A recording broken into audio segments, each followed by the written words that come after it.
ఓం గంగణపతే నమ ఐం సరస్వత్యే నమ శ్రీమాత్రే నమ క్రీం క్రీం మహాకాళికాయ నమ శ్రీరామ జయ రామ జయ జయ రామ రామాయ నమః.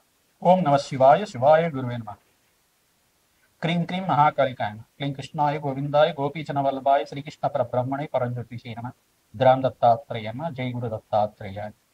యూట్యూబ్ ప్రేక్షకులకు అందరికీ కూడా నమస్కారం అండి. నేను పాలపర్తి గురునాథ శర్మ జ్యోతిషం వాస్తు సిద్ధాంతిని. 2026 ఆంగ్ల సంవత్సర ఫలితాలంతా కూడా జనవరి నుంచి డిసెంబర్ దాకా సంపూర్ణ ఫలితాలంతా కూడా విశ్లేషణ చేయడం జరుగుతుంది. ప్రధానంగా గోచారించే గ్రహాల యొక్క స్థితిగతి, కలీక, వాటి ప్రభావం అంతా కూడా ధనయోగాలు ఏ రకంగా ఇవ్వబోతున్నాయి. ప్రధానమైన గ్రహాలు రాహువు మరియు శనీశ్వరుడు, కేతువు, బృహస్పతి అంతా కూడా ఎటువంటి ధనయోగాలు ఇవ్వబోతున్నాయని విశ్లేషణ చేయడం జరుగుతుంది. ప్రధానమైన గ్రహాల్లో మనకు శుక్ర భగవానుడు కూడా రాజయోగ కారకుడు. ప్రధానంగా మేషాది ద్వాదశ రాశుల వాళ్ళకి ధనయోగాలు ఏ రకంగా రాబోతున్నాయి అనేది విశ్లేషణ చేయడం జరుగుతుంది. వాటికంతా కూడా గ్రహ గోచార ప్రకారంగా గ్రహాల యొక్క స్థితిగతి, వాటి గమనం మేరకంతా కూడా, వాటి భ్రమణం మేరకంతా కూడా వివిధ రాశుల్లో మారడం వల్ల ఎటువంటి పరిష్కారాలు ఆచరించాలి, ఈ పరిష్కారం చేయడం వల్ల ఆకస్మిక లాభం సిద్ధిస్తుంది. మీరంతా కూడా మేము చెప్పిన పరిష్కారాలంతా కూడా తూచా తప్పకుండా పాటించండి. తద్వారా రాజయోగం సిద్ధిస్తుంది, అష్టైశ్వర్య యోగం కలిగిస్తుంది. ప్రధానంగా గోచార చక్రం అనేది ఈ యొక్క గ్రహాల యొక్క గమనం మేరకు మాత్రమే చెప్పడం జరుగుతుంది. జన్మ జాతకమే ప్రధానమైన జాతకంగా ఉంటుంది. మీ జాతకాన్ని అంతా కూడా జ్యోతిష్య సిద్ధాంతాలతోటి పరిష్కారం అంతా కూడా ఆచరించడం వల్ల విపరీత రాజయోగము, ఆకస్మిక ధనలాభం సిద్ధించడానికి ఆస్కారం ఉంటుంది. ప్రధానమైన గ్రహాలు అన్నీ కూడా చూసుకుంటే శనీశ్వరుడు, రాహువు, బృహస్పతి, కేతువు మరియు శుక్ర భగవానుడు అంతా కూడా రాజయోగ కారకులు అవుతారు. ఏంటంటే ఈ యొక్క గ్రహ గోచారంలో ఎక్కువ కాలం అంతా కూడా వీటి ప్రభావం అంతా కూడా ఎక్కువగా ఉంటుంది. ప్రధానంగా గోచార చక్రంలో అంతా కూడా ఎక్కువగా ఈ గ్రహాల యొక్క ప్రభావం అంతా కూడా విశ్లేషణ చేయడం జరుగుతుంది. ప్రధానమైన గ్రహాలంతా కూడా ఎటువంటి ప్రభావం చూపబోతున్నాయి, ఏ రకంగా ధనయోగాలు ఇవ్వబోతున్నాయి అనేది విశ్లేషణ చేయడం జరుగుతుంది. ప్రధానంగా గోచారీత్యా గ్రహస్థితి ఈ రకంగా ఉంది. ప్రధానంగా చూసుకుంటే సూర్య భగవానుడు, అంగారకుడు, బుధుడు, శుక్రుడు అంతా కూడా చూసుకుంటే జనవరి 1వ తారీఖు నుంచి మనకంతా కూడా ధనుసు రాశిలో ప్రవేశం చేసి ధనుసు రాశిలో చతుర్గ్రహ కూటమితో సంభవం జరుగుతుంది. మరి జనవరి 15వ తారీఖు నుంచి చూసుకుంటే సూర్య భగవానుడు అంతా కూడా చూసుకుంటే ఇక్కడ మకర రాశిలో ప్రవేశం చేయడం, మకర సంక్రమణం అంతా కూడా 15వ తారీఖు అంతా కూడా సంభవిస్తుంది. మరియు బృహస్పతి అంతా కూడా చూసుకుంటే మిథున రాశిలో అంతా కూడా ఈ డిసెంబర్ 5వ తారీఖు నుంచి మనకంతా కూడా మిథున రాశిలో సంచారం చేయడం, అంటే తిరోగమనంలో అంతా కూడా సంచారం చేసి ఇక్కడంతా కూడా స్థిరంగా ఉంటారు. మరి జూన్ 14వ తారీఖు తర్వాత మళ్ళీ కర్కాటక రాశి ప్రవేశం చేసి అక్కడ స్థిరంగా ఉండడం జరుగుతుంది. ఈ యొక్క మేషాది ద్వాదశ రాశుల వాళ్ళంతా కూడా గ్రహ గోచారంలో ప్రకారంగా ఏ రకంగా ఉండబోతుంది. ప్రధానంగా రాహు అంతా కూడా ఏప్రిల్ 14వ తారీఖు నుంచి అంతా కూడా ఈ యొక్క కుంభరాశిలో ఉండి వక్రగతిలో సంచారం చేసుకుంటారు. మరియు కేతువు కూడా సింహరాశిలో ఉండి ఈ యొక్క ఏప్రిల్ 14వ తారీఖు తర్వాత వక్రగతి సంచారం అంతా కూడా జరుగుతుంది. శనీశ్వరుడు అంతా కూడా వక్రగతి త్యాగం చేసిన తర్వాత రుజుమార్గంలో అంతా కూడా పయనం చేయడం మనకి మంచి ఫలితాలుగా ఇవ్వడం జరుగుతుంది, శుభమైన ఫలితాలుగా చెప్పడం జరుగుతుంది. ఇక్కడ మీనరాశిలో శనీశ్వరుడు సంచారం జరుగుతుంది కావున మేషాది ద్వాదశ రాశుల వాళ్ళకి ఎటువంటి అదృష్ట యోగాలు సిద్ధిస్తాయి, ఎటువంటి ఆకస్మిక ధనలాభం కలుగుతుంది, అష్టైశ్వర ప్రాప్తి రకంగా జరుగుతుంది. ఏ వ్యాపారం వాళ్ళకి, ఏ ఉద్యోగం వాళ్ళకంతా కూడా ఎటువంటి పరిష్కారాలు ఆచరిస్తే కనుక ధనయోగాలు సిద్ధిస్తాయి, ఏం పరిష్కారం ఆచరించాలి అంతా కూడా విశ్లేషణ చేయడం జరుగుతుంది. వృశ్చిక రాశి జాతకులకి గోచారీత్యా 2026 సంవత్సరంలో ఆంగ్ల సంవత్సర ఫలితాలంతా కూడా ఎటువంటి అదృష్ట యోగాలు కలిసి రాబోతున్నాయి విశ్లేషణ చేయడం జరుగుతుంది. వృశ్చిక రాశి జాతకులకి విశేషంగా చూసుకుంటే జనవరి నుంచి ఏప్రిల్ 15వ తారీఖు దాకా సూర్య భగవానుడు అంతా కూడా స్వల్పంగా బలహీనంగా ఉంటారు కావున ఇక్కడి నుంచి మిశ్రమైన ఫలితాలు రావడానికి ఆస్కారం ఉంటుంది. ఇక్కడైతే జనవరి 28వ తారీఖు తర్వాత మీకు అంగారకుడు అంతా కూడా ఇక్కడ చూసుకుంటే ఇక ఉచ్చస్థానంలో మకర రాశిలో ప్రవేశం చేయడం వల్ల ధనయోగం సిద్ధించడానికి కానీ, భూ సంపద లభించడానికి కానీ, మీకంతా కూడా వాహన యోగం సిద్ధించడానికి కానీ, ప్రధానంగా నూతన వ్యాపారంలో పెట్టుబడి పెట్టుకోవడానికి కానీ, భూ సంబంధమైన వ్యాపారంలో లాభాలు గణించడానికి కానీ, అధికంగా మీకంతా వ్యవసాయదారులకు కూడా మంచి లాభాలు గణించడానికి కానీ, ఈ వివిధ వ్యాపార రంగాల్లో ఎప్పుడైతే అంగారకుడు రాష్ట్రాధిపతి ఉచ్చస్థానంలో సంచారం చేస్తూ ఉంటారో అధికంగా లాభాలు గణించడానికి ఆస్కారం ఉంటుంది. ప్రతినిత్యం కూడా సుబ్రహ్మణ్య శాంతి హోమాది కార్యక్రమాలు ఆచరించాలి, తద్వారా లాభాలు గణించడానికి ఆస్కారం ఉంటుంది. నవగ్రహాలకి ప్రీతికరంగా ప్రతినిత్యం కూడా భూతదయలాగా ఈ యొక్క శునకాలకు కానీ, పక్షులకు కానీ ఆహారం పెట్టడం వల్ల మీరంతా కూడా అధికంగా లాభాలు సిద్ధించడానికి ఆస్కారం ఉంటుంది. ప్రధానంగా చూసుకుంటే పక్షులకి ఏమైనా ఆహారం పెడుతూ ఉండడం వల్ల సకల దారిద్ర్యం అంతా కూడా నివారణ కలుగుతుంది, అదృష్ట యోగం కలిసి వస్తుంది. గోమాత సేవ విశేషంగా చేస్తూ ఉండాలి.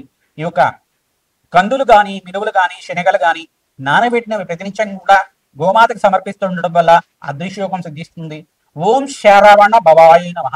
ఓం శరవణ భవాయ నమః. ఓం శరవణ భవాయ నమః. నామాన్ని జపాన్ని ఆచరించడం తద్వారా అదృష్టయోగం కలిసి రావడానికి ఆస్కారం ఉంటుంది.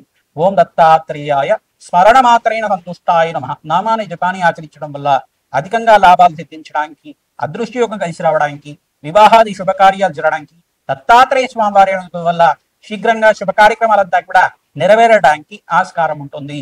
ఆగస్టు నుంచి సెప్టెంబర్ దాకా మీకంతా కూడా అదృష్టయోగం కలిసి వస్తుంది.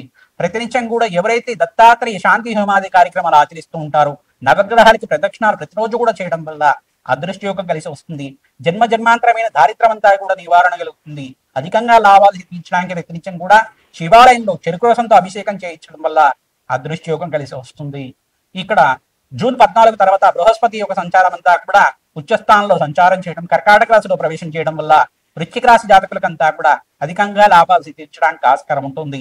ఇక్కడ జన్మ జాతకంలో ఈ యొక్క చంద్రభగవానుడు నీచ స్థానంలో సంచారం చేస్తూ ఉంటారు కావున జన్మజాత వశాత్తు చంద్రభగవానుడు ప్రీతికరంగా బియ్యాన్ని దానం చేసుకుంటూ ఉండాలి. సోమవారం రోజున, ప్రతి సోమవారం రోజున కొద్దిగా బియ్యం అంతా కూడా బ్రాహ్మణులకు దానం చేసుకుంటడం వల్ల మనశ్శాంతి లభిస్తుంది. మనోవికారం అంతా కూడా నివారణ కలుగుతుంది. మీకంతా కూడా అదృష్టయోగం సిద్ధించడానికి ఆస్కారం ఉంటుంది. ఎవరైతే కనుక ఈ గ్రహాలకంతా కూడా శాంతి హోమాది కార్యక్రమాలు చేస్తుంటారో, ప్రధానంగా శనీశ్వరుడు, అంగారకుడు, బృహస్పతి, రాహు, చంద్రభగవానుడికంతా కూడా మీరు జప హోమాది కార్యక్రమాలు ఆచరించడం వల్ల జన్మజాతకంలో ఉండే సకల దారిద్రాలంతా కూడా నివారణ కలిగి గ్రహదేవతల అనుగ్రహం వల్ల మీకంతా కూడా అదృష్టయోగం సిద్ధించడానికి, రాజ్య ప్రాప్తి కలగడానికి ఆస్కారం ఉంటుంది. పొలిటికల్ రంగంలో వాళ్ళకు కూడా మంచి పదవి లభించడానికి ఆగస్టు నుంచి సెప్టెంబర్ లోపల మీకు మంచి లాభాలు గణించడానికి ఆస్కారం ఉంటుంది. బృహస్పతి అంతా కూడా ఉచ్చస్థానంలో సంచారం చేయడం వల్ల అధికంగా లాభాలు ఇవ్వబోతున్నారు. ధన ప్రాప్తి కలగడానికి ఆస్కారం ఉంటుంది. విశేషమైన పుణ్యప్రాప్తి కలగడానికి ఆస్కారం ఉంటుంది. ప్రతినిత్యం కూడా నవగ్రహ శాంతి హోమాది కార్యక్రమాలు, రాజశ్యామల యజ్ఞాతి కృతులు కానీ, లక్ష్మీ కుబేర శాంతి హోమాది కార్యక్రమాలు కానీ, విశేషమైన హోమాలంతా కూడా ఆచరించడం వల్ల అదృష్టయోగం కలిసి వస్తుంది. ధన ప్రాప్తి కలుగుతుంది. శ్రీమాత్రే నమః. మేషాది ద్వాదశ రాశుల వారికి 2026 ఆంగ్ల సంవత్సర ఫలితాల్లో భాగంగా జనవరి నుంచి డిసెంబర్ దాకా విశ్లేషణ చేయడం జరిగింది. ప్రతినిత్యం కూడా మేషాది ద్వాదశ రాశుల వాళ్ళు నవగ్రహాలకి అభిషేక హోమాది కార్యక్రమాలు ఆచరించడం, విశేషంగా మహాలక్ష్మీదేవికి ప్రీతికరంగా మహాలక్ష్మి దేవాలయంలో కానీ, దుర్గామాత దేవాలయంలో కానీ పసుపుతో అభిషేకం చేయించి అమ్మవారికి నూతన వస్త్రాన్నంతా కూడా సమర్పించడం వల్ల అదృష్టయోగం కలిసి వస్తుంది. కార్యసిద్ధి కలుగుతుంది.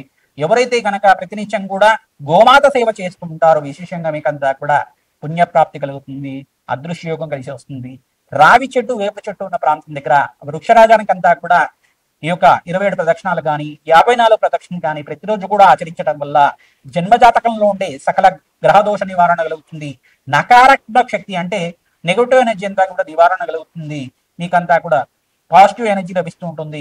విశేషమైన పుణ్యయోగం సిద్ధిస్తుంది. ధన ప్రాప్తి కలగడానికి ఆస్కారం ఉంటుంది. గోమాత సేవ విశేషంగా చేస్తూ ఉండాలి. ఎవరైతే గోమాత సేవ అంతా కూడా విశేషంగా చేస్తూ ఉంటారో అదృష్టయోగం కలిసి వస్తుంది. ఈ గోచార చక్రం అనేది గ్రహాల యొక్క గమనం మార్గం మాత్రమే చెప్తూ ఉంటాం. జన్మ జాతకమే ప్రధానమైన జాతకంగా ఉంటుంది. ప్రతినిత్యం కూడా అమ్మవారి సేవ చేయండి, అమ్మవారి యొక్క ఆరాధన చేయండి. తద్వారా లాభాలు గణించడానికి ఆస్కారం ఉంటుంది.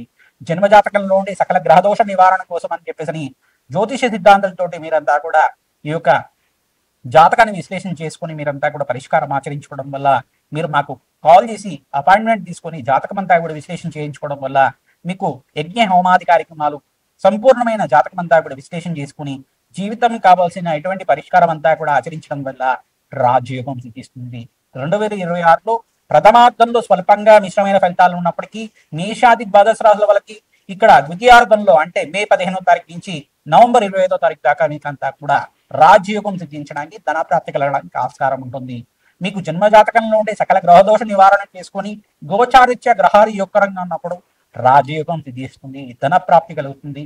విశేషంగా బీదవాళ్ళకి అంతా కూడా అన్నదానం చేయండి, వస్త్రదానం చేయండి. తద్వారా రాజ్య ప్రాప్తి కలుగుతుంది. ధనయోగం సిద్ధిస్తుంది. అదృష్ట యోగం కలిసి వస్తుంది. మీకు ధన ప్రాప్తి కలగాలంటే ప్రతినిత్యం కూడా లక్ష్మీ కుబేర శాంతి హోమాది కార్యక్రమాలు ఆచరించాలి. వ్యాపార స్థలంలో కానీ, మీ గృహంలో కానీ, దేవాలయ ప్రాంతంలో కానీ జప హోమాది కార్యక్రమాలు ఆచరిస్తూ ఉండడం వల్ల విశేషమైన పుణ్యప్రాప్తి కలుగుతుంది. అదృష్ట యోగం సిద్ధిస్తుంది. అప్పుల బాధ నుంచి బయటపడడానికి ఆస్కారం ఉంటుంది.